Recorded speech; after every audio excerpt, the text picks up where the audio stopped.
Well, every missionary comes home with a few crazy stories. There's always flash flooding where your bike gets caught in the rain. There's always weird, crazy people. I got followed home by a man from Bangladesh one time. That was creepy. In fact, I think we ended up losing him in a mall across from where we lived. My trainer at the time was like, noticed that this guy was following us, and he came up and talked to us, and it was kind of scary. And we made our way out and ditched him. We lost him finally, which was really nice, but it was really scary. There's sometimes things like that happen. Sometimes you run across things that are like, it's like dark magic kind of thing, but as a missionary, you don't have to worry about it, and it's not super prevalent, but there's a lot of talk about it in East Malaysia especially. Nothing to really be worried about, but just steer clear of it. Yeah, it is an adventure. In Singapore and Malaysia, they have crazy rainstorms, like out of nowhere. You go outside and it's sunny and humid, it's always humid, and then within 15 minutes, clouds will roll in and just like shower on you, 3-4 inches of rain. And I remember one day, it was a P-Day, we took this trip to this little island off the coast of Singapore, and we were riding our bikes around, and we got caught in the middle of a monsoon while we were riding bikes, like kind of like mountain biking. And it was insane. We were biking up this hill, and when we turned to go up the hill, it was literally just a brown river. The craziest thing that usually happens when I'm out proselyting is that if there's dogs in the area, like, sometimes we felt like they were like possessed, because sometimes they would just start barking when we were trying to contact people, and they just like wouldn't start barking, and sometimes they'd even like try and bite you, so you actually have to like kick them to get them away. I mean, because these aren't like American dogs, these are like savage dogs that will try and bite you. But we always felt like the dogs were trying to like stop us from contacting, and they actually live like a really sad life. They're usually just in a cage all day, and they don't really get to leave the cage like their whole life, and it's really sad. But yeah, we just felt like they were possessed. So in Malaysia, you don't have cars. Every missionary uses bikes or the public transportation, which is not the best to get around. And I remember in my first area, there's this one neighborhood that we had to ride our bikes probably 30-40 minutes before we even got there.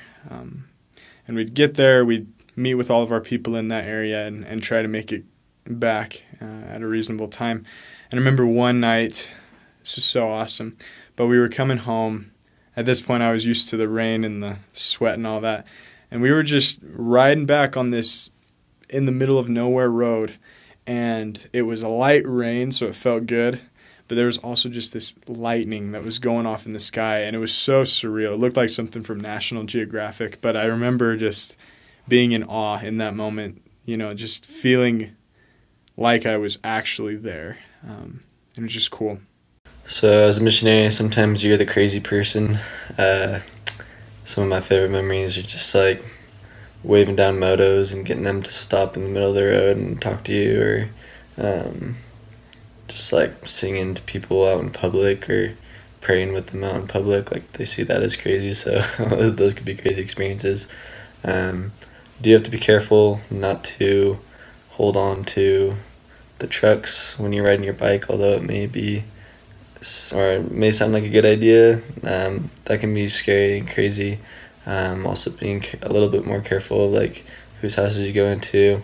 Taught a couple weird guys, like one Chinese guy that just seemed to have something in his head, or would write on the walls, and like his house was just a mess, and I probably wouldn't have gone back there. So nothing like super crazy or like dangerous, but just be careful. I was flying to East Malaysia once. We changed our seats in the airport terminal and happened to sit by a lady who had been taught a few years previously. So we got to re-teach her on the plane, share with her a little bit. She committed to meet up with the sisters. Well, it turns out the phone number that she gave us got deactivated after a few days, something like that. So we couldn't get a hold of her, and I couldn't find her on Facebook, and so that was kind of that.